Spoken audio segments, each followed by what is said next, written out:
Assalamualaikum warahmatullahi wabarakatuh.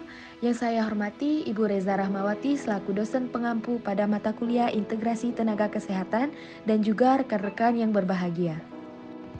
Saya Geatika Firania, perwakilan dari kelompok 2 yang beranggotakan Yayu Herlinsa, Nora Kristiani, Muhammad Fahri, Dinia Rizka, Yureka Arsimida, Anggi Triposa, Tania Damayana, Rizda Hayati, Dewi Fitri, Rosa Angelina, dan Puputri Indah. Hai teman-teman, apakah kalian mengetahui tentang penyakit TBC? Belum ya? Jangan khawatir. Di sini saya akan memandu kalian dalam mempelajari tentang penyakit TBC. Yang pertama adalah definisi mengenai TBC. Tuberkulosis atau TB adalah suatu infeksi menular dan bisa berakibat fatal, disebabkan oleh Mycobacterium tuberculosis, Mycobacterium bovis, atau Mycobacterium africanum. Sebagian besar bakteri TB menyerang paru, namun dapat juga mengenai organ tubuh lainnya. Infeksi TB berkembang ketika bakteri masuk melalui droplet di udara. Di negara berkembang, anak-anak terinfeksi oleh mikrobakterium lainnya yang menyebabkan TB. Organisme ini disebut Mycobacterium bovis yang bisa disebabkan melalui susu yang tidak disterilkan. Yang kedua, ada etiologi dari tuberkulosis. Penyebab tuberkulosis adalah Mycobacterium tuberculosis.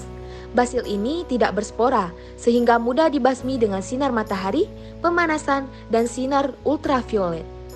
Terdapat dua macam Mycobacterium tuberculosis, yaitu tipe human dan bovine. Basil tipe human berada di bercak ludah atau droplet di udara yang berasal dari penderita TB paru dan orang yang rentan terinfeksi bila menghirup bercak ludah ini. Seseorang dikatakan memiliki kemungkinan resiko untuk terserang tuberkulosis apabila memenuhi faktor resiko paling kurang satu dari faktor-faktor berikut. Pertama, rumah tempat tinggal tidak tersedia atau tidak memiliki ventilasi. Jendela rumah tidak dibuka setiap hari atau tidak memiliki jendela rumah. Keadaan rumah pengap dan lembab, sinar matahari yang masuk ke dalam rumah tidak cukup. Tinggal di lingkungan yang kumuh, menderita HIV/AIDS, minum alkohol, perokok dan mantan perokok, mengalami gizi buruk atau malnutrisi, tinggal serumah dengan penderita TB paru, tinggal serumah dengan lebih dari satu penderita TB paru, adanya kontak dengan penderita TB paru di luar rumah, seperti tempat kerja, sekolah, dan lain-lain. Teman-teman, sampai di sini sudah mulai mengerti kan apa itu TBC? Ayo kita lanjut ke manifestasi klinik. Gejala tuberkulosis. Gejala utama pasien tuberkulosis paru adalah batuk berdahak selama 2-3 minggu atau lebih. Batuk dapat diikuti dengan gejala tambahan yaitu dahak bercampur darah, batuk darah, sesak napas, badan lemas, nafsu makan menurun, berat badan menurun, malaise, berkeringat malam hari tanpa kegiatan fisik, demam meriang lebih dari 1 bulan. Pada stadium awal, penyakit TB paru tidak menunjukkan tanda dan gejala yang spesifik. Namun, seiring dengan perjalanan penyakit akan menambah jaringan parunya mengalami kerusakan, sehingga dapat meningkatkan produksi sputum yang ditunjukkan dengan seringnya pasien batuk sebagai kompensasi pengeluaran dahak. Tanda dan gejala pada tuberkulosis paru dibagi menjadi dua bagian, yaitu gejala sistemik dan respiratorik. Gejala sistemik yaitu yang pertama, ada demam. Adanya proses peradangan akibat dari infeksi bakteri. Yang kedua, ada malaise. Malaise adalah rasa tidak enak badan, penurunan nafsu makan, pegal-pegal, penurunan berat badan, dan mudah lelah. Yang kedua, ada gejala respiratorik. Yang pertama, batuk dimulai dari batuk kering lalu muncul peradangan produktif menghasilkan sputum. Yang kedua, batuk darah atau hemoptisis yaitu batuk yang terjadi akibat pecahnya pembuluh darah. Yang ketiga, sesak nafas pada awal TB. Sesak nafas ditemukan jika penyakit berkelanjutan dengan kerusakan paru yang meluas atau karena adanya hal lain. Yang keempat, nyeri dada dapat bersifat lokal apabila yang dirasakan berada pada tempat patologi yang terjadi, tapi dapat beralih ke tempat lain seperti leher, abdomen, dan punggung. Selanjutnya ada pencegahan tuberkulosis. Menurut Kementerian Kesehatan Republik Indonesia tahun 2014 menjelaskan bahwa tuberkulosis dapat dicegah dengan beberapa cara. Yang pertama, pola hidup sehat. Kedua, menutup hidung dan mulut apabila penderita batuk atau bersin. Ketiga, penderita tuberkulosis paru dipisahkan dari orang lain sampai sembuh, diberi pengobatan guna pencegahan penularan, minum obat sesuai anjuran dokter. Yang keempat, diberi vaksin Bacillus Calmette-Guerin atau BCG pada bayi baru lahir. Kelima, sirkulasi dalam kamar harus baik karena kuman tuberkulosis paru mudah menyebar dalam ruangan tertutup. Selanjutnya saya akan membahas bagaimana penularan tuberkulosis.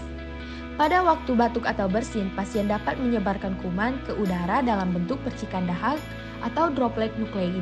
Sekali batuk dapat menghasilkan 3.000 percikan droplet. Umumnya penularan dapat terjadi dalam ruangan di mana percikan dahak berada dalam waktu yang lama. Ventilasi dapat mengurangi jumlah percikan sementara sinar matahari dapat langsung membunuh kuman. Percikan dapat bertahan selama beberapa jam dalam keadaan yang gelap dan lembab. Daya penularan seorang pasien ditentukan oleh banyaknya kuman yang dikeluarkan dari parunya. Makin tinggi derajat kepositifan hasil pemeriksaan dahak, makin menular pasien tersebut. Faktor lain memungkinkan seseorang terjangkit kuman tuberkulosis ditentukan oleh konsentrasi percikan dalam udara dan lamanya menghirup udara tersebut. Ayo kita pindah ke penata laksanaan tuberkulosis.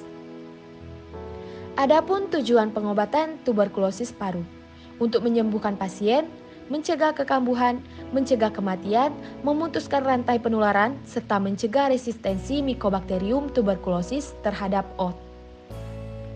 Prinsip pengobatan harus memenuhi prinsip sebagai berikut. Obat yang diberikan mengandung minimal 4 macam obat untuk mencegah resistensi. Diberikan dalam dosis yang tepat, obat ditelan secara teratur dan diawasi oleh PMO sampai selesai. Tahapan pengobatan tuberkulosis diberikan dalam 2 tahap, yaitu yang pertama ada tahap awal. Penderita mendapatkan obat setiap hari dan perlu diawasi secara langsung guna mencegah terjadinya resistensi obat. Yang kedua ada tahap lanjutan. Penderita mendapatkan jenis obat yang lebih sedikit, tetapi dalam jangka waktu lebih lama. Obat anti-tuberkulosis atau OAT. Yang pertama ada isoniazid. Diberikan melalui oral atau intramuskular. Obat ini memiliki 2 pengaruh toksik utama, yaitu neuritis perifer dan hepatotoksik. Kedua ada rifampicin. Efek samping obat ini yaitu terjadi perubahan warna orange pada urin dan air mata dan gangguan saluran pencernaan. Ketiga, etambutol. Etambutol bertujuan untuk mencegah resistensi terhadap obat yang lain. Keempat, pyrazinamid. Obat ini bersifat bakterisid dan memiliki efek samping rasa mual yang disertai nyeri ulu hati dan muntah. Kelima, streptomycin. Efek sampingnya yaitu rasa kesemutan di daerah mulut dan muka setelah obat disuntikan. Hasil pengobatan tuberkulosis paru. Yang pertama, sembuh. Penderita telah menyelesaikan pengobatan dan pemeriksaan dahak ulang, hasilnya negatif pada AP atau akhir pengobatan dan pada 1 pemeriksaan sebelumnya. Kedua, pengobatan lengkap.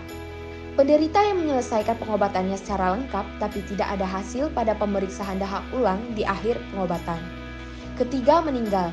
Penderita yang meninggal saat masa pengobatan. Keempat, pindah.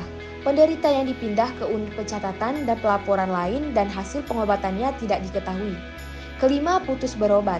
Penderita tuberkulosis yang tidak berobat selama 2 bulan atau lebih sebelum masa pengobatan selesai.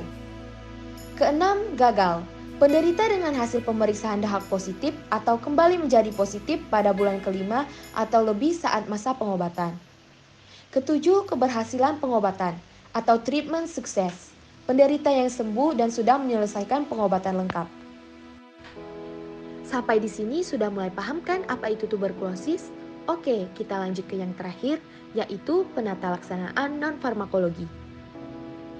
Pertama ada fisioterapi dada, terdiri atas drainase postural, perkusi, dan vibrasi dada. Tujuannya yaitu untuk memudahkan dalam pembuangan sekresi bronkial, memperbaiki fungsi ventilasi, dan meningkatkan efisiensi dari otot-otot sistem pernafasan agar berfungsi secara normal. Kedua, latihan batuk efektif. yaitu tindakan yang dilakukan agar mudah membuang sekresi dengan metode batuk efektif sehingga dapat mempertahankan jalan nafas yang paten. Ketiga, ada penghisapan lendir atau suction, merupakan tindakan yang dilakukan untuk mengeluarkan sekret yang tertahan pada jalan nafas.